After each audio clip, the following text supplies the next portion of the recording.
Now about the higher. The other day when I was doing a speech, there came a question from the audience. The question said, no matter how much I plan the new year, I fail to achieve these goals at the end. What is the reason? And turns out this is a problem for many people, right? We all plan the new year, we all plan in the beginning, but we fail at the end. What is the problem?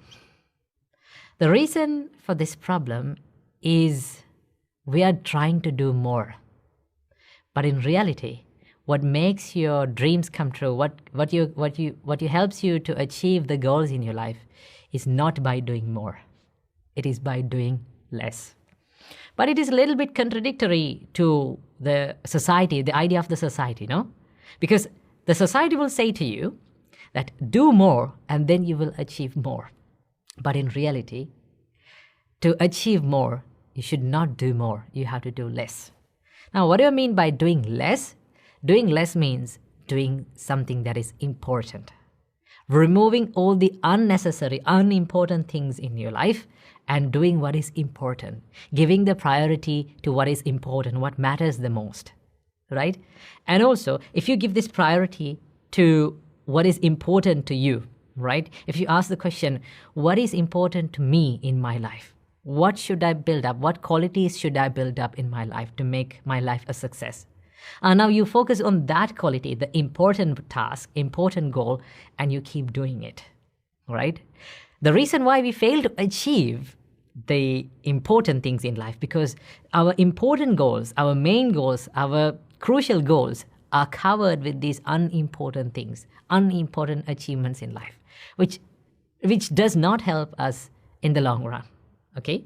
And also there's another problem, and that is we have lots of expectations. That means too much expectations. It is okay to have expectations, right? It is okay to have dreams, it is okay to have goals, but it is not okay to have too much expectations. Why?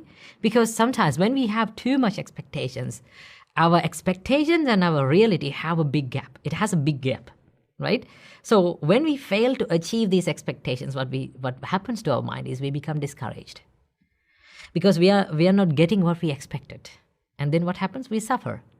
We hate ourselves. We blame ourselves. The more we blame, the more we hate ourselves, the less we try to achieve things. Because we label ourselves, okay, I can't do these things. I'm not someone who is courageous. I'm not someone who is brave to do these things, right? No matter how much I try, I fail. That is the nature of mine. The more you label that, the more you give that name to yourself. I am a failure. I can't do these things. What happens? The more you can't do those things, right? So the most important thing is to have moderate expectations. It is not to have, I'm not saying that you should not have expectations. Yes, you should have, right? And also you should not have too much expectations, right? You have to find that sweet spot. You have to have that moderate expectations. I will do my best. This is one advice that was given to me when I started preaching and giving speeches. One of my brother elder monks, he said to me, when you step into the stage, don't think that you're going to ace the speech and you're going to earn a standing ovation from the audience. Don't think that. Don't think about it. And also, don't walk into the stage without lack of confidence, right? You have to have a confidence that is moderate. Right? You have to have a confidence that is moderate, where you think yourself, I will do my best. Right? I come to this stage, I step into this stage to share something valuable from the Buddha's teachings, and I will do my best to share it. When you have that moderate expectations, what happens? Although you fail at some points, right? You know that you will fail. You have accepted that, yes, you are imperfect, you will fail in life, right? And that failure, the pain from that failure is less painful than when we have the high expectations. So the most important thing is to have moderate expectations.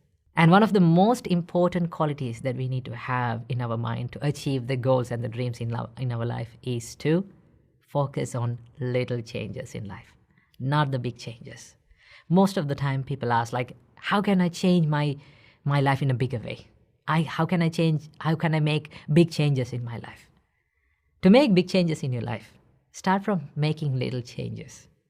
That is what helps you to, that is what makes you the bigger changes in life, right? For an example, like let's say you're in a stressful condition, right? You're stressed and you're worried about things, and you feel like you're going through like a dark hole. What can you do? You try to solve the problem, right? You try to solve the bigger problem. But the reason for that bigger problem is not always the immediate reason. The reason for a big problem is not always the immediate reason. It is a series of problems, series of changes that had happened throughout our life, and it made that big change, big problem. So what do you have to do? Go down, go into the roots of the problem. What made it change? What went wrong? And when you find that smallest mistake that made it wrong, you have to correct that. You have to make that correct and work upward, right? Let's say you feel a little bit stressed or anxious, or you feel the negative energy around you. What can you do to stop this? First, stand up, and then you can clean your surrounding, right? By cleaning the surrounding, it adds some sort of a positive energy around you. And after that, you can meditate a little bit. Clean yourself, clean your body a little bit, clean your clothes, right? Clean your surroundings. That positive energy will make a little bit of positive change in your life. And that positive change will lead you to make big changes, big positive changes in life, right? So one of the most important things is to focus on little changes, right? That is why in Dhammapada, the Buddha says, by degrees, little by little, from moment to moment, a wise man removes his own impurities, as a smith removes dross of silver or gold. Now, when a silversmith or a goldsmith, when he cleans the silver or like a block of silver or gold, he or she can't do it easily, right? It takes a big time, right? It takes a huge time to clean this block of gold. Right? In the same way, little by little, you have to improve little by little, right? So that is why I found this wonderful quote that I read recently. It says, learn a little bit, apply a little bit, improve a little bit every single day. Isn't that wonderful? Learn a little bit, apply a little bit, improve a little bit every single day. That is what we have to do. So I invite all of you to learn a little bit and apply a little bit and improve a little bit and change a little bit in this new year. So I wish you all, may all of you be happy and healthy. Namo Buddhaya.